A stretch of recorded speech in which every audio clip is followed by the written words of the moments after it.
बिस्मिल्लाहिर्रहमानिर्रहीम। अस्सलाम वालेकुम डियर स्टूडेंट्स। आज का हमारा टॉपिक है equal vectors. Two vectors A and B are said to be equal if they have same magnitude and direction regardless of the position of their initial points. क्या हम कहते हैं कि दो वेक्टर्स इक्वल हैं, तो दो वेक्टर्स इक्वल कब होंगे?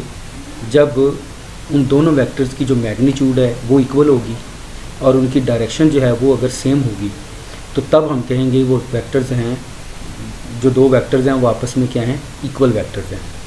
इक्वल मैग्नीट्यूड से मुराद है कि अगर इसका मतलब अगर वेक्टर ए है और उसकी मैग्नीट्यूड 2 है, जो दूसरा वेक्टर बी है तो उसकी भी मैग्नीट्यूड कितनी होगी? 2 होगी। तो वो वेक्टर्स क्या होंगे? मतलब मैग्नीट्यूड के लिहाज से इक्वल होंगे। इसी तरीके से अगर सेम डायरेक्शन की बात करें तो हम यहाँ पर डायग्राम में देख रहे हैं कि दोनों वेक्टर्स ए और बी जो हैं, ये इन दोनों की जो डायरेक्शन है वो भी सेम है। तो दोनों बातें इक्वल वेक्टर्स के लिए होना ज़रूरी हैं। एक तो ये है कि ये मैग्नीट्यूड में इक्वल होनी चाहिए और इनकी जो डायरेक्शन है वो भी क्या होनी चाहिए? सेम होनी चाहिए। ठीक है, हम ज़्यादातर कह देते हैं कि पैरेलल वेक्टर्स जो हैं वो सेम मैग्नीट्यूड के होते हैं, तो ये आपके पास इक्वल वेक्टर्स हैं। अब ख़ास बात ये है कि आपके पास अगर तो दोनों वेक्टर्स की मैग्नीट्यूड सेम है लेकिन अगर डायरेक्शन सेम नहीं है तो वो इक्वल वेक्टर्स नहीं है। अगर दो वेक्टर्स की डायरेक्शन सेम है और मैग्नीट्यूड सेम नहीं है तो वो भी वेक्टर्स इक्वल नहीं होंगे। तो दोनों जो आपके पास कंडीशंस हैं वो ये हैं कि मैग्नीट्यूड भी इक्वल होनी चाहिए और उनकी डायरेक्शन भी इक्वल होनी चाहिए, तो तब वो वेक्टर्स क्या होते हैं? Equal vectors. तो स्टूडेंट्स, नेक्स्ट हमारे पास अब है जी null vectors. Null vector is a vector of zero magnitude and have arbitrary direction. यानी नल वेक्टर ऐसा वेक्टर होता है जिसकी मैग्नीट्यूड ज़ीरो होती है, यानी हम नल वेक्टर को ज़ीरो वेक्टर भी कहते हैं। तो फिर दोबारा सुन लें कि ऐसा वेक्टर जिसकी मैग्नीट्यूड ज़ीरो हो, हम उसको क्या कहते हैं? नल वेक्टर कहते हैं। अब जिस वेक्टर की मैग्नीट्यूड ज़ीरो है उसकी डायरेक्शन कैसे बनेगी? तो मतलब उसकी डायरेक्शन बनाना मुश्किल है, तो हम इसलिए उसको कहते हैं कि उसकी डायरेक्शन क्या है? आर्बिट्रेरी डायरेक्शन है। अब ज़रा देखें कि अगर हमारे पास एक वेक्टर है और उसकी ये लाइन है। अब इस वेक्टर की अगर ये लाइन है तो इस वेक्टर के पास कुछ मैग्नीट्यूड है। फ़र्ज़ कर लेते हैं इसके पास मैग्नीट्यूड 5 है। हमने इस वेक्टर को छोटा किया और इसकी मैग्नीट्यूड को 3 कर दिया। फिर हमने इस वेक्टर को और छोटा किया और इसकी मैग्नीट्यूड को 1 कर दिया। फिर हमने इस वेक्टर को और छोटा किया तो इसको 0 कर दिया।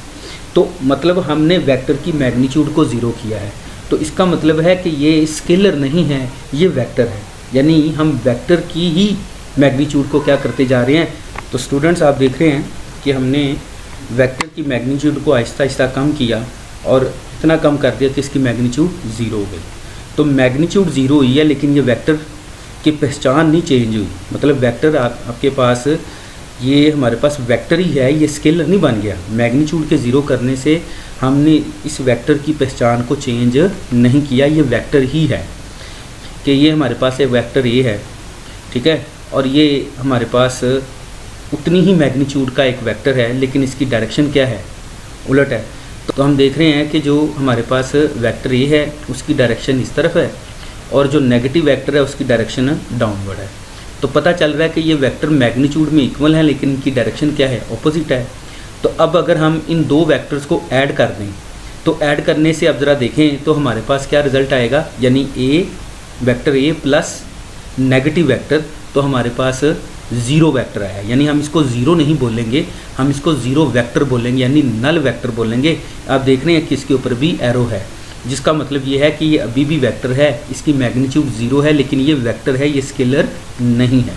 या फिर हम इस तरह से कह सकते हैं कि हमारे पास ये देखें ज़रा कि if a vector is subtracted from a same vector the result is null vector.